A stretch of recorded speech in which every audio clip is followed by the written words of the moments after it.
Lecture 7, Roman Culture.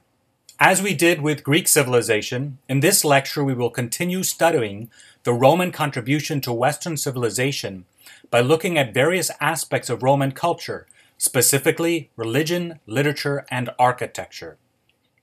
Roman gods. The vast majority of the Roman gods were adopted from Greek mythology and then renamed. The myths about these various gods are multiple and sometimes contradict one another, but this did not bother neither the Romans nor the Greeks.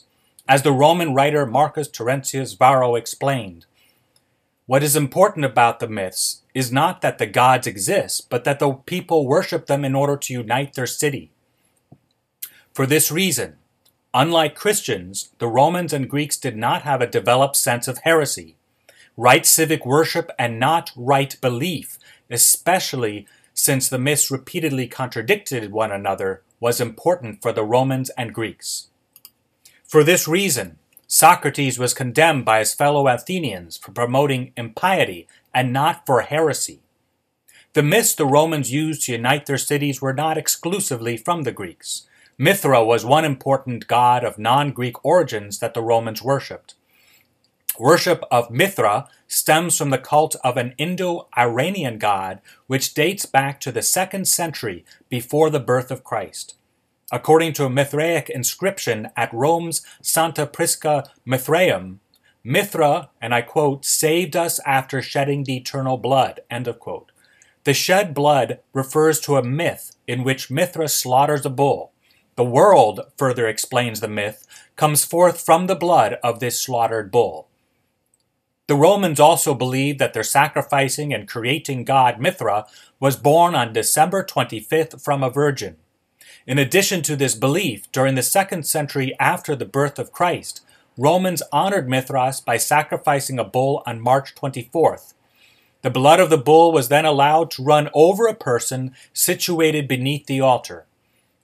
After this ritual, the person was considered reborn for eternity. With respect to the similarity of important liturgical calendar dates in Mithraism and in Christianity, Pope Benedict XVI, prior to his election to the papacy, explained, and I quote, "The claim used to be made that December 25th developed in opposition to the Mithras myth or as a Christian response to the cult of the unconquered sun promoted by Roman emperors in the 3rd century in their efforts to establish a new imperial religion. However, these old theories can no longer be sustained. The decisive factor was the connection of creation and cross, of creation and Christ's conception. In the light of the hour of Jesus, these dates brought the cosmos into the picture.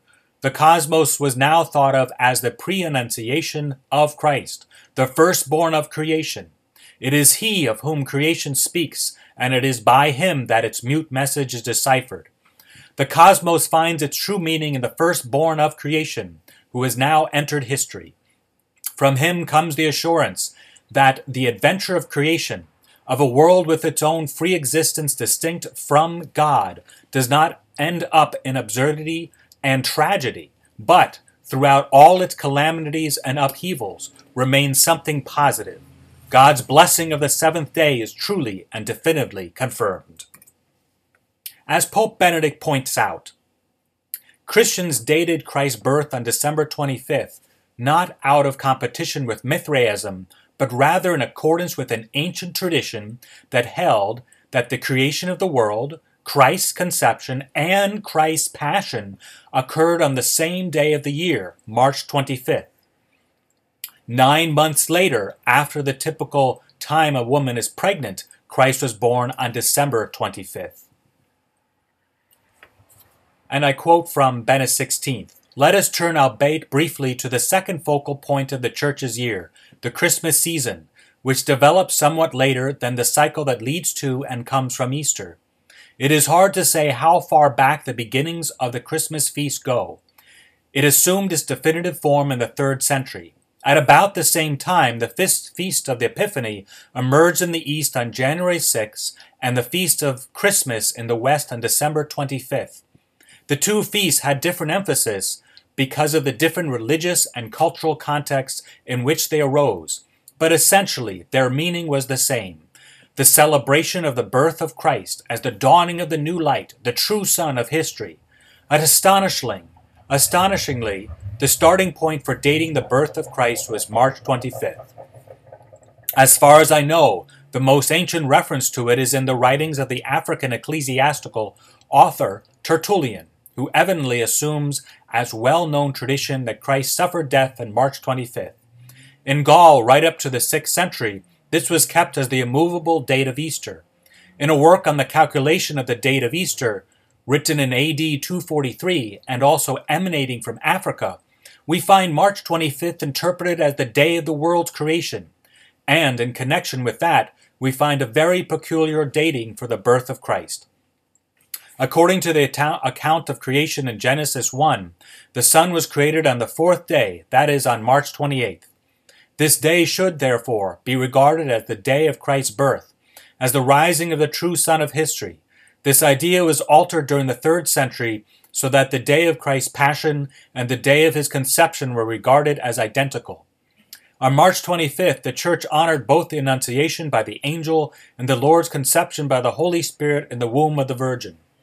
The feast of Christ's birth on December 25th, 9 months after March 25th, developed in the West in the course of the 3rd century, while the East, probably because of a different calendar, at first celebrated January 6th as the birthday of Christ. It may also have been the response to a feast of the birth of the mythical gods observed on this day in Alexandria. Roman literature. Some of the most notable of ancient Roman writers are Cicero, Catullus, Virgil, Horace, and Ovid. With respect to law, we've already looked at Cicero's Stoic development of Greek philosophy. He also wrote from a Roman perspective on many other aspects from Greek culture. Catullus, Virgil, Horace, and Ovid are significant poets who greatly influenced Western civilization with their prose. A few of their most important works include the following. Horace's famous collection of poetry is called the Odes.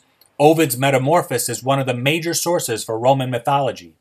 Virgil's epic poem The Aeneid tells the tale of the Trojan hero Aeneas, who, after the Trojan War, goes to Italy where he becomes a father of the Roman people.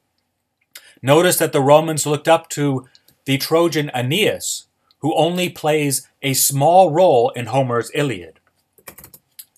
This is in contrast with the Greeks, who saw the Greek hero Achilles as the hero of the Trojan War. And I'd like to read a little excerpt, tiny little excerpt, from Virgil's Aeneid describing Aeneas' destiny. Arms in the man I sing, who first made way, predestined exile from the Trojan shore to Italy, the blessed Lavinian strand, smitten of storms he was on land and sea by violence of heaven, to satisfy stern Juno's sleepless wrath, and much in war he suffered, seeking at the last to found the city, and bring o'er his father's gods to safe abode in Latium, whence arose the Latin race, old Alba's reverend lords, and from her hills wide-walled imperial Rome. And this is an excerpt from Horace's Do Not Ask poem. Ask not, 'tis forbidden knowledge, what are destined terms of years, mine and yours, nor scan the tables of your Babylonish seers. Better far to bear the future, my lacunae, like lacunoi, like the past, whether Jove has many winters yet to give, or this our last. This that makes the Tyrrhene billows spend their strength against the shore, strain your wine and prove your wisdom, life is short, should hope be more. In the moment of our talking, envious time has ebbed away. Seize the present, trust tomorrow, aim as little as you may. And this, just basically one line from Catullus on love, is very pithy. I hate and I love. Why do I do this? Perhaps you ask. I know not, but I feel it happening and I am tortured. Roman architecture. In adopting Greek architecture and architecture from other cultures, Romans developed certain features, most notably the arch. To span space, Greek architects relied primarily on the simple post and lintel technique, in which a horizontal beam spans two vertical columns. The Romans, in contrast, relied extensively on the use of an arch to span space between columns. This allowed their buildings to have fewer columns and more interior space. And in the transcript, I provide examples of various Roman arches. The last example is an aqueduct, which the Romans, relying upon gravity, used to transport water over extensive distances. After drilling through mountains, they also used siphons to keep their artificial rivers flowing. While not the first to employ aqueducts, the Romans were the first to use them in an extensive, systematic manner. Surprisingly, the main feature of the aqueducts was not to provide households with water, since Romans relied upon wells and cisterns for household needs. But instead, aqueducts were used to supply water for Roman baths, a luxury Romans enjoyed.